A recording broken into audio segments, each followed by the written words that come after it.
할렐루야. 우리 주님께서 우리의 삶 가운데 주의 이름을 높여 주실 줄로 믿습니다. 그 주님께서 우리에게 베푸실 큰 은혜와 또한 역사를 기대하며 이번 한 주간을 살아갈 수 있기를 바랍니다. 우리 하나님의 말씀은 신약 성경 고린도 후서 8장 1절부터 5절까지 있는 말씀입니다.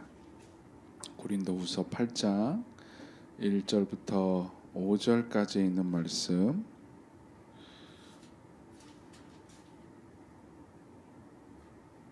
우리 함께 한 목소리로 봉독드리도록 하겠습니다.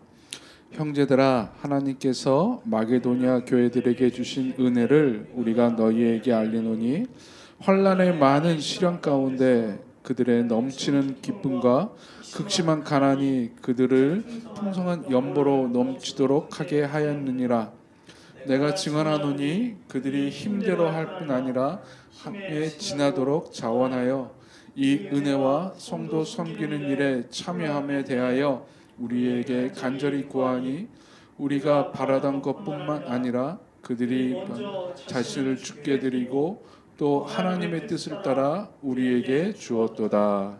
아멘. 손흥민이라는 축구 선수 있죠. 아주 유명한 선수입니다. 그 손흥민 선수가 얼마 전까지는 영국 프리미어 리그에 있다가 얼마 전에 미국 축구 리그로 이적을 했지요. 많은 우리 손흥민 선수를 응원하는 사람들은 그 프리미어 리그에서 잘했으니 미국 리그에서도 잘하리라 믿고 또 응원을 했습니다. 그리고 골도 많이, 공격수니까 골도 많이 넣기를 바랬지요. 아니나 다를까요? 손흥민 선수가 처음으로 뛴 경기에서 페널티킥을 얻어냈습니다. 축구를 잘 알지 못하는 우리들은 막 손흥민 선수가 페널티킥을 쏴서 골을 넣는 장면을 보고 싶었는데 다른 선수가 페널티킥을 쐈어요. 두 번째 경기에서도 손흥민 선수가 주전을 뛰어갖고 열심히 뛰었습니다. 그리고 마지막 때쯤인가요? 이제 골을 넣을 기회가 있었습니다. 앞에 수비 선수 둘이 있었는데 손흥민 선수 정도면은 그냥 쉽게 골을 넣을 수 있는 쉽게는 아니겠지요. 골을 넣을 수 있는 충분한 거리였었고 기량이었는데 우리가 예상한 것과 달리 뒤에서 달려오던 선수에게 패스를 하는 겁니다. 그리고 그 선수가 골을 넣었어요. 손흥민 선수는 어시스트를 기록했습니다. 축구를 잘 알지 못하는 사람들은 축구하면, 공격수하면 그냥 골을 많이 넣는 사람이 최고인 줄 압니다. 그래서 조금 실망도 했고 왜 저랬을까라고 생각을 했어요. 근데 그 경기를 보던 전문가들은 하나같이 손흥민 선수를 극찬했다고 합니다. 그리고 그 경기에 최고 MOM, MVP로 뽑혔고 또 그 주에 미국 리그의 2주의 선수로도 뽑히기도 했다고 합니다. 알고 보니까는 그저 골만 넣는 골게터뿐만이 아니라 손흥민 선수는 그걸 뛰어넘는 축구 전체를 조망하고 운영할 줄 알고 또 팀의 승리를 위해서 자신의 희생할 줄 아는 선수라고 해서 사람들이, 전문가들이 극찬을 했다고 합니다. 그렇죠? 여러분, 축구는 골만 넣는 게 다가 아니죠. 패스도 하고 함께 경기를 조율하고 승리를 이끌 수 있는 능력이 더 중요한 거죠. 이거를 그러한 손흥민 선수의 모습을 통해서 우리는 축구를 한 단계 더 높게 또 깊게 바라볼 수 있게 됩니다. 또 하나 요즘 세계적인 대유행인 캐데헌이라고 하는 애니메이션이 있습니다. 한국 사람이 한국 출신이 감독을 했고 또 코리안들이, 한국인들이 성우도 하고 했지만은 소니라고 하는 일본 회사가 애니메이션을 만들었고 넷플릭스라고 하는 미국 회사가 전 세계적으로 방영을 했어요. 근데 사람들이 막 난리가 났습니다. 한국 사람들도 좋아하고 외국 전 세계 사람들이 다 좋아했어요. 했습니다. 막 이 현상에 대해서 막 뉴스도 나오고 막 그러니까 어떤 사람들이 이런 말을 해요. 왜 캐대언이 유행한다는 것에 성공했다는 것에 왜 우리나라 사람들이 좋아하냐? 소니가 만들고 넷플릭스가 돈을 버는데 그리고 음반도 뭐 케이팝이라 그러지만은 음반 회사는 우리나라 음반 회사 아니에요? 미국 음반 회사에서 음반을 제작했기 때문에 뭐 음반도 다 미국 쪽으로 돈이 다 간다고. 우리나라는 돈 버는 일이 없는데 그냥 우리나라 사람들이 함께 출연해서 참여해서 만들었다는 것뿐인데 또 배경이 우리나라인 것뿐인데 왜 우리나라 사람들이 왜 좋아하느냐, 왜 여기에 편승하느냐라고 하는 말이 있습니다. 이렇게 비평하는 사람들이 있어요. 근데 그거는 그냥 한 단편만 알고 전체를 못 보는 사람들의 이야기라고 합니다. 왜냐하면 그 애니메이션에 나오는 배경인 한국 또 한국 문화가 전 세계적으로 유행이 됐고 많은 사람들이 그것을 체험해 보고 싶어 하고 또 갖고 싶어 해서 수많은 사람들이 한국을 다시 본다는 거예요. 한국에 오고 싶고 또 한국 상품들을 구매한다고 하는 겁니다. 물론 영화의 돈은 뭐 애니메이션의 돈은 다 미국이 일본이 가져가지만 그 영향은 우리나라의 문화에 지대한 영향을 끼쳤다라고 하는 것입니다. 그저 우리는 뭔가 생산을 해내면 누가 그 이익을 취했대, 누가 돈을 많이 더 가져갔대라고 하는 것에 관심이 있지만 좀 더 크게 보면 그것이 미치는 영향을 누가 더 많이 받는가, 또 영향을 누가 더 많이 갖고 그것을 향유하는가를 통해서 더 큰 고부가 가치를 볼 수가 있어요. 그래서 어떤 분은 이런 말을 하더라고요. 여러분 로마의 휴일이라고 하는 영화 아시죠?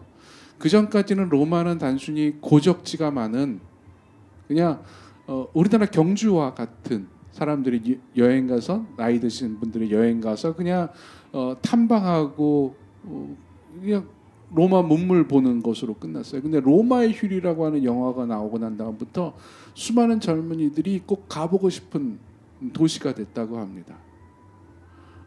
오드리 헵번이 거닐었던 그 계단이나 뭐 같이 놀았던 그 유원지 같은 곳, 그거는 많은 젊은이들이 아직도 수많은 사람들이 로마 그러면은 뭐 콜로세움이 거대한 유적지보다 그곳을 먼저 가고 싶어 한대요. 또 그것 때문에 로마에 수많은 여행객들이 방문을 한다고 합니다. 더 큰 거죠. 그저 로마의 휴일이라고 하는 영화를 통해서 누가 더 돈을 많이 벌었느냐, 누가 유명해졌느냐 뿐만이 아니라 어떤 영향을 끼치게 됐느냐. 그래서 우리는 문화를 바라보는 눈이, 시야가 좀 더 확대됨을 요즘에 많이 경험을 하게 됩니다. 그래서 단편만 보는 것이 아니라 크게 보는 것, 더 넓게 보는 것 말입니다. 제가 왜 이런 이야기를 하느냐? 오늘 본문에 있는 주제가 사도 바울이 고린도 교인들에게 이야기하는 것 중에 은혜가 나옵니다. 8장 1절에 보면 형제들아 하나님께서 마게도니아 교회들에게 주신 은혜를 우리가 너희에게 알리노니 라고 말합니다. 이 은혜입니다. 은혜를 보는 시야, 시각입니다.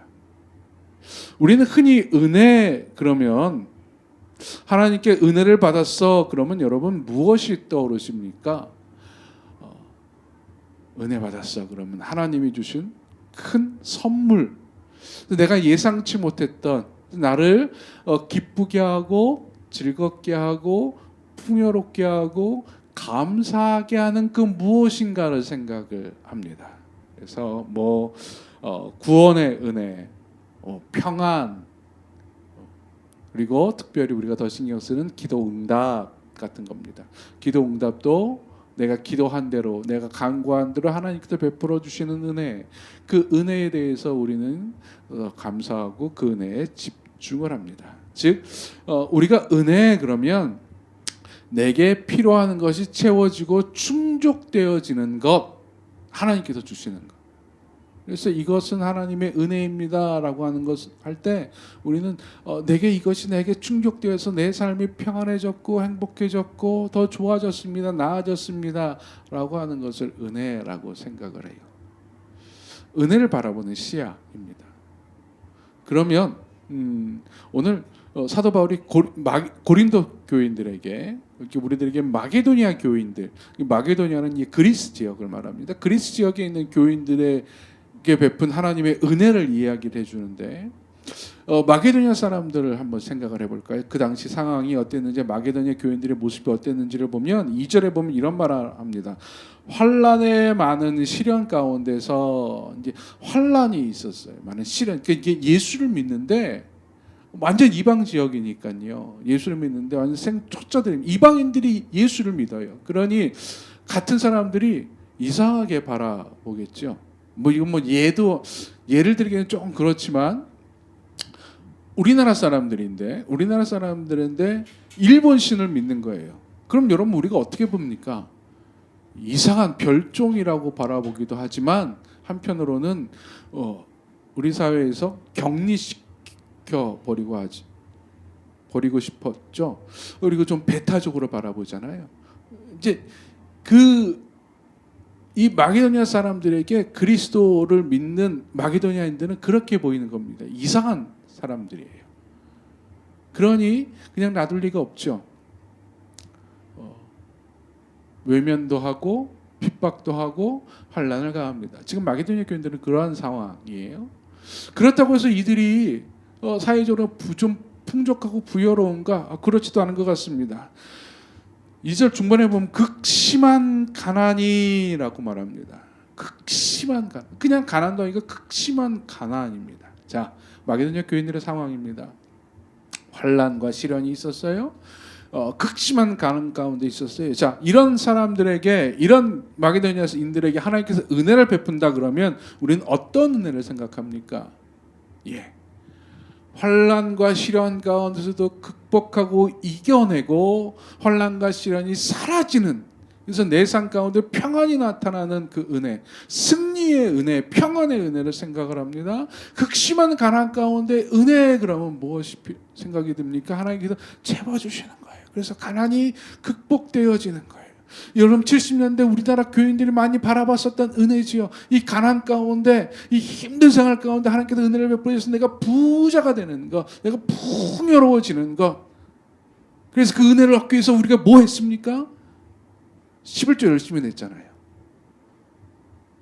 여러분 11조 냈었던 이유 중에 하나가 그거 아니었습니까? 11조는 복 받는데 하나님께서 은혜 주신대. 그런 은혜를 우리는 항상 생각을 해요. 또 이들에게 은혜 그러면 아마 그런 것인 것 같아요. 근데 사도 바울이 우리에게 그 은혜의 시야를 넓혀줍니다. 그 은혜가 어떤 은혜인지 이야기하는데, 그 은혜는 극심한 가난이, 그렇죠? 환난과 시련이 그들의 풍성한 연보를 넘치도록 하게 하였다. 풍성한 연보. 여기는 배경 설명이 좀 필요한데요. 이때 당시에 사도 바울이 막 열심히 고린도도 다니고 빌립보도 다니고 마게도니아 지역, 데살로니가 지역, 베레아 지역들을 막 다닐 때 어떤 일이 있었냐면 예루살렘에 흉년이 있었습니다. 그렇지만 기근이 있었습니다. 그래서 예루살렘의 사람들이 살기 참 힘들었었고, 특별히 그 예루살렘에 있던 교인들은 예루살렘에 있었던 사람들로, 유대인들로부터 핍박받은 상황이었기 때문에 더 힘든 상황에 놓여 있었습니다. 그러니까 교회가 존폐 위기에 있었고 많은 사람들이 궁핍한 가운데 있었어요. 그래서 사도 바울이 돌아다니면서 자기가 선교했었던, 또 세워졌던 교회에 손을 내밀었습니다. 우리 예루살렘, 우리에 있는 형제들이 힘이 드니 예루살렘을 위해서 우리가 연보 좀 하자, 헌금을 좀 하자. 그래서 그들을 좀 도와주자라고 이야기했습니다. 그래서 이게 불우이웃 헌금을 모으는 거였어요. 열심히 사람들에게 이야기해서 그들에게 헌금을 얻어서 예루살렘으로 보내주는 일을 하고 있었습니다. 마게도니아 지역을 가면서도 고린도 교회에 가면서도 그런 일을 했었습니다. 근데 마게도냐인들은 도와줄 형편이 되지 못했어요. 이들도 또한 극심한 가난 가운데 있었고 살아갈 수 있는 여력이 쉽지 않은 환난 가운데, 시련 가운데 있었지요. 그래서 사도 바울은 별 생각을 하지 않았었습니다. 이들도 힘드니 그냥 이들에게는 그냥 이런 일이 있습니다라고 알려만 주고, 고린도는 좀 풍요로웠어요. 여기는 항구 도시였었기 때문에 경제가, 상업이 많이 발달이 돼 있었고 교인들도 거기서 많이 생활을 했었기 때문에 좀 나름대로 여유가 있었습니다. 이제 이들에게도 이야기를 했어요. 이들에게서 좀 더 많은 헌금을 받아서 예루살렘 교회를 도와줘야겠다라고 생각을 했어요. 근데 그 고린도 교인들에게 사도 바울이 이야기하는 겁니다. 이 마게도니아 교인들이 하나님의 은혜를 받았어. 그 은혜가 뭔지 알아? 예루살렘 교인들을 위한 연보를 풍성하게 낸 은혜야 라고 이야기합니다. 여러분 이게 은혜가요? 그냥 은혜. 이 은혜는요 두 가지가 있다고 합니다. 하나는 하나님이 나에게 베풀어 주신 것이고요. 또한 이 은혜라고 하는 것은 이웃에 대한 관대함, 그렇죠? 관대한 사람들에게 내가 은혜를 받았습니다라고 말하잖아요. 그 은혜예요. 근데 1절에 말하는 은혜는 두 번째, 이제 제가 두 번째 이 관대함, 이웃에게 하는 관대함은 은혜의 주체나 주어가 사람들입니다. 사람입니다. 그러니까는 마게도냐 교인들이 예루살렘 헌금을 많이 하면서 우리도 그들에게 은혜를 베풀게 해주세요. 우리가 은혜를 베풀게 해주세요라고 말할 수 있어요. 근데 1절에 보면 하나님이 마게도냐 교인들에게 주신 은혜라고 말해요. 즉 하나님이 마게도냐 교인들에게 주신 은혜, 이 연보가 하나님의 은혜라는 겁니다. 연보하는 것이 하나님의 은혜라고 하는 거예요. 극심한 가난 가운데 연보하는 것이, 극심한 가난 가운데 이웃의 아픔을 돌아보고 그들을 위해서 뭔가 희생하는 그것이 하나님의 은혜다라고 말합니다. 은혜에 대한 새로운 해석입니다. 은혜를 좀 더 크게 보는 거예요. 이게 은혜는 그저 내가 받는 것, 내 삶이 풍요로워지고 내 문제가 해결되는 것, 그것으로만 내 은혜로 국한돼서 생각하고 바라봤었는데 사도 바울이 말합니다. 야, 은혜는 그것뿐만이 아니야. 즉 축구는 골만 넣는 거 축구인 줄 알았는데 전문가들이 말해, 야, 축구는 골만 넣는 것이 아니야. 패스하고 연계하고 준비하고 팀을 붐업시키는 거, 그것이 진짜 축구 잘하는 사람이야라고 말하듯이 은혜는 단순히 내가 받는 것뿐만이 아니라 내가 풍성해지는 것뿐만이 아니라 은혜는 또 다른 측면이 있어. 더 큰 하나님의 은혜가 있어. 하나님의 은혜는 더 크게 바라봐야 돼라고 하는 겁니다. 그 은혜가 뭡니까? 하나님께서 허락해 주신 그 사랑을 이루는 거예요. 사랑을 하는 그 행위입니다. 내가 남들을 위해서 뭔가를 주는 것, 이것을 우리는 나의 결단이라고 생각할 수 있어요. 내가 생각하는 내가 하나님께 은혜를 받았으니 내가 한번 이렇게 해줘야지라고 하는 생각이 있어요. 근데 이것이 하나님이 주신 은혜라고 하는 거예요. 내가 남을 위해 뭔가를 줄 수 있는 것이 하나님의 은혜입니다. 여러분, 그래서 내가 하나님의 은혜를 받기 위해서 어떤 일을 해야 됩니까? 이런 것만이 하면 돼요. 내가 누군가를 위해서 뭔가를 해줄 수 있는 것, 누군가를 위해서 내가 뭔가를 베풀어 줄 수 있는 것, 위로해 줄 수 있는 것, 이것이 하나님이 나에게 주신 은혜라고 하는 거예요. 은혜를 좀 더 구체적으로 살펴볼까요? 첫 번째, 이 하나님의 마게도냐 교인들에게 주신 은혜는요, 첫 번째 감동의 은혜입니다. 감동의 은혜. 사도 바울이 이 예루살렘 교회의 힘든 상황을 다른 모든 사람들에게, 모든 교회에 알리고 도움을 요청했습니다. 근데 재밌는 것은 고린도 교인들은 그렇군요 라고 해서 그저 호응은 했는데 별로 생각이 없었어요. 근데 마게도냐 교인들은 그 이야기를 듣고 자기네들도 힘든데, 자기들도 어려운데 그 이야기를 듣고 막 감동이 됩니다. 반응을 하는 거예요. 이 반응이라는 것이 무엇입니까? 하나님께서 나에게 보여주신 것에 하나님의 마음이 동하는 거예요. 끌리는 거예요. 그래서 하나님의 마음과 같이 같아지는 거예요. 이제 우리는 감동을 그냥 뭔가를 보고 눈물 흘리고 내 마음이 울컥해지고 내 마음이 막 흥분되는 것이 감동이라고 생각하는데, 그것이 아니라 하나님의 감동의 은혜는 하나님의 마음과 같아지는 거예요. 하나님의 마음은 무엇이었습니까? 예루살렘 교인들의 그 어려운 상황을 보고 그들을 도와주고 싶어하는 마음, 그들에게 뭔가를 베풀어 주고 싶어하는 그 마음이었어요. 근데 그 마음이 마게도냐 사람들에게도 전달되어지고 하나님의 마음이 읽혀지고 하나님의 마음과 함께 움직여지는 거예요. 같이 하나님의 마음과 같이 이렇게 같이 가는 거예요. 여러분, 이것이 그냥 내가 하나님의 마음을 아는 것이 그냥 단순한 걸까요? 아니요. 그것이 하나님의 은혜라고 하는 거예요. 하나님의 은혜를 베풀지 않으면 우리는 하나님의 마음을 알 수가 없어요. 하나님의 마음을 안다고 하는 것은 벌써 하나님의 은혜라고 하는 거예요. 하나님이 나에게 은혜를 주셨구나.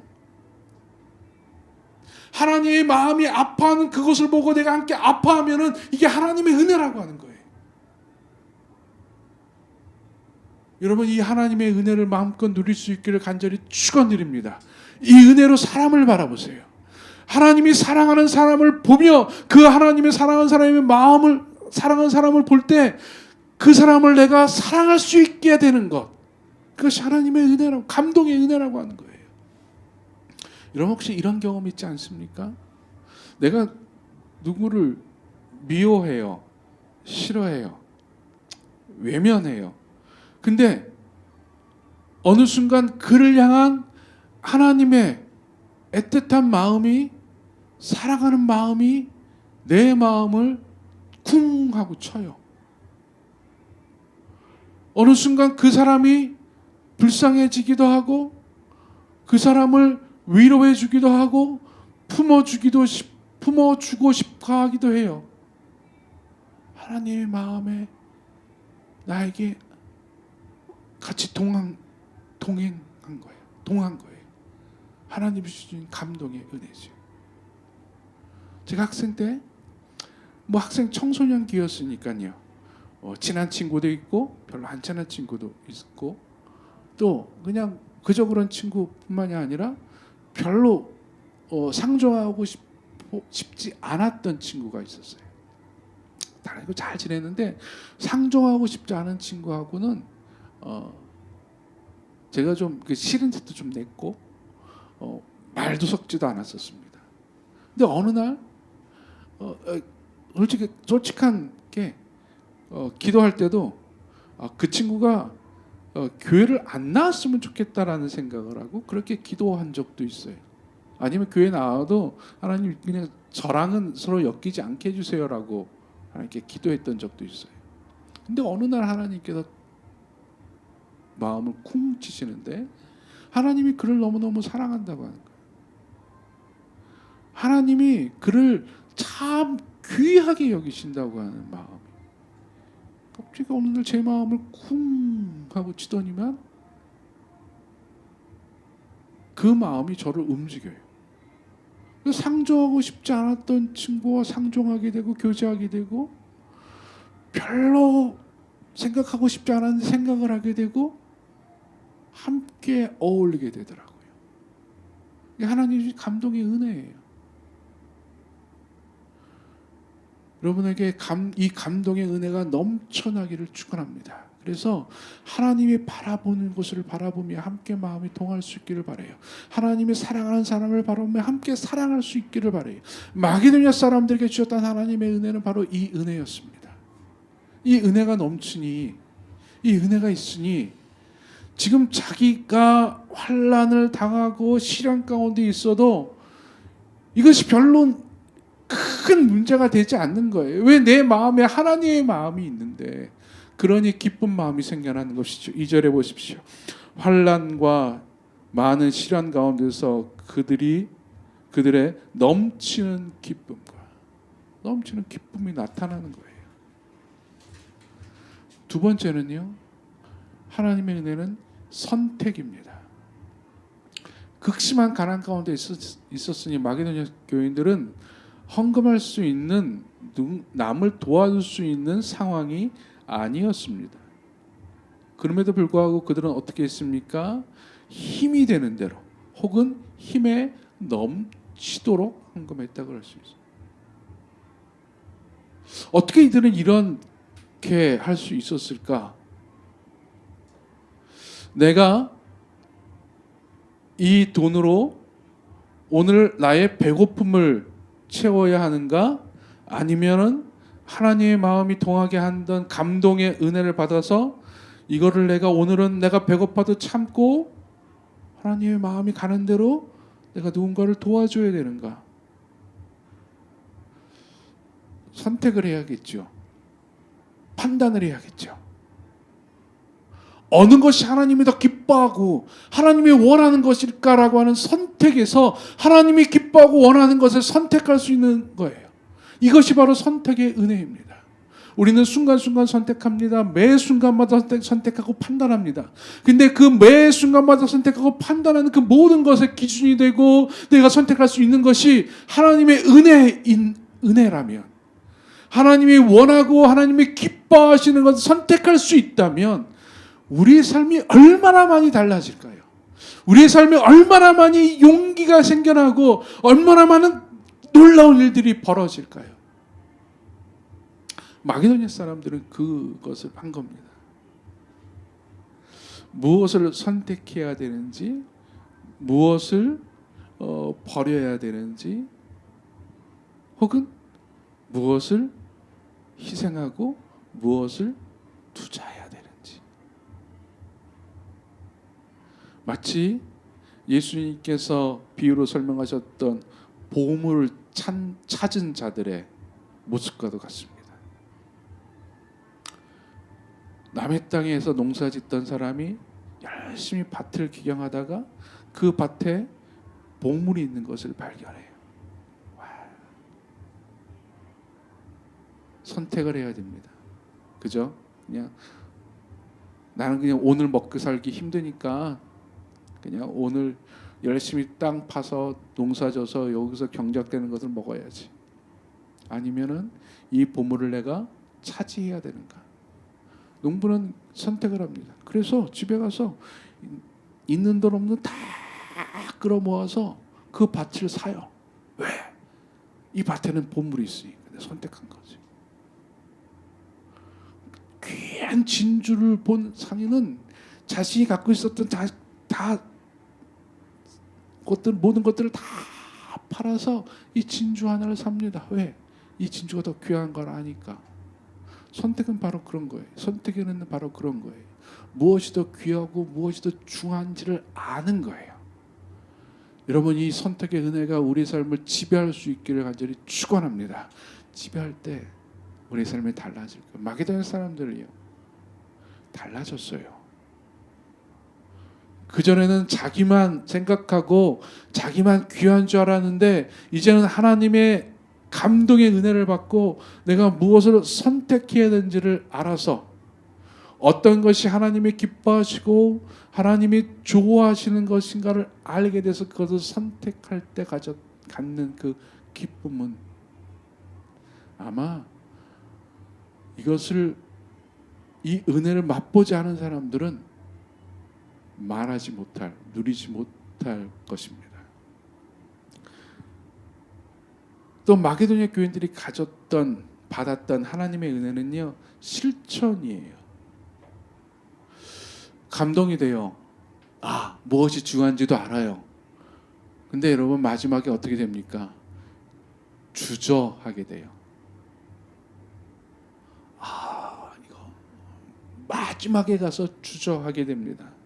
아까워합니다. 근데 마게도냐 교인들은 과감하게 자기 힘이 되는 대로 혹은 힘에 넘치도록 다 헌금을 해요.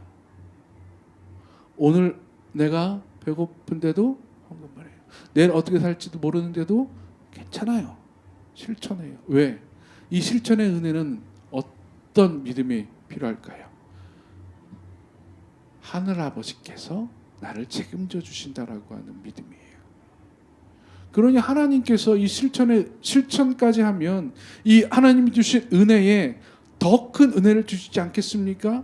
하나님의 마음에 가는 대로 하나님이 기뻐하는 대로 행동하고 그 삶을 살았던 하나님의 은혜라고 생각하며 살고 있었던 그 사람들에게 하나님은 그들의 필요를 채워주지 않으시겠습니까? 그들이 원하는 것을 베풀어 주시지 않으시겠습니까? 그들을 보호해 주시고 그들을 지켜주시지 아니하시겠습니까? 은혜는 또 다른 은혜를 가지고 오는데 이 또 다른 은혜를 가지고 오는 이 은혜의 마지막 모습이 바로 실천이라고 하는 거예요. 즉 여러분 우리가 하나님을 위해서 뭔가를 할 수 있다라고 하는 것은 하나님의 은혜입니다. 내 결단이 아니에요. 내 믿음이 아니에요. 하나님의 은혜예요. 그러니 내 삶에 드러나는 수많은 하나님의 은혜들을 더 바라볼 수 있게 되죠. 바울은 고린도 교인들에게 이것을 설명해 주는 겁니다. 야, 은혜는 그저 너희가 받고 충족하며 행복해하고 기뻐하고 할렐루야 외치는 그것만이 아니라 내 삶 가운데 하나님의 마음이 와서 내 마음을 움직이고 나를 하나님 뜻대로 살아가게 하는 것, 그것이 하나님의 진짜 더 큰 은혜야. 또 다른 은혜를 베풀어 주시는 그 은혜를 바라보게 되는 것이죠. 여러분, 이런 은혜를 맛볼 수 있기를 바랍니다. 이런 은혜 가운데 살아갈 수 있기를 바랍니다. 여러분, 은혜는요, 크게 볼 때 더 넓어져요. 오늘 부른 찬양 중에 비준비하시니라고 하는 찬양이 있죠. 거기 보면 가사가 하나님께서 구름으로 비를 준비하신다라고 이야기해요. 되게 재밌어요. 우리가 생각할 때 하나님께서 비를 내려주시는 것이 은혜로 생각해요. 그렇죠? 이른 비의 은혜, 늦은 비의 은혜라고 그러잖아요. 비를 내리는 것이 은혜예요. 근데 여러분, 이 찬양의 가사는 구름으로 하늘을 덮는 게로부터 하나님을 찬양하래요. 아직까지 비 안 내렸는데 그죠? 구름으로 하늘을 덮은 것뿐이잖아요. 여러분, 구름이 하늘 덮는다고 비가 옵니까? 안 오잖아요. 근데 이 찬양은 더 넓게 바라보라는 거예요. 하나님의 은혜를 더 넓게 바라보는 거예요. 구름이 덮여 있을 때부터 우리는 그 비를 기대하며 비를 내려주신 하나님을 찬양할 수 있게 하는 거예요. 그것이 은혜죠. 엘리야가 갈멜산에서 하나님께 비를 내려달라고 3년 반의 가뭄 끝에 비를 내려달라고 하나님께 막 기도합니다. 7번씩이라도 기도합니다. 기도하는데 사원에게 물어봅니다. 구름이 보이냐 보이냐 보이냐. 7번째 말하면 사원이 말합니다. 예, 저 동쪽 끝에 서쪽 지중해 끝쪽에서 손바닥만한 구름이 있습니다. 나타났습니다. 그러자 엘리야가 말하죠. 자, 큰 비가 내리겠다. 내려가자. 아니 여러분, 손바닥만한 구름인데 어떻게 큰 비를 바라봅니까? 엘리야는 본 거예요. 저 손바닥만한 구름이 큰 비를 3년 반의 가뭄을 끝내줄 비를 하나님께서 내려주신다라고 하는. 다른 사람들은 비 내릴 때 은혜를 맛보지만 엘리야는 손바닥만한 구름을 바라봤을 손바닥만한 구름으로부터 은혜를 맛보는 거예요. 그러니까 여러분, 누구의 은혜가 더 큽니까? 누구의 은혜의 기쁨이 더 큽니까? 엘리야의 은혜의 기쁨이 더 크지요. 여러분, 이 은혜의 기쁨을 누릴 수 있기를 바랍니다. 은혜를 크게 바라보세요. 하나님이 주신 감동, 선택, 실천케 할 수 있는 은혜. 이 은혜로 우리의 삶이 좀 더 풍요로워질 수 있기 바랍니다. 좀 더 하나님과 가까워질 수 있기를 주의 이름으로 축원합니다. 복음이 전해질 때까지 증인된 삶을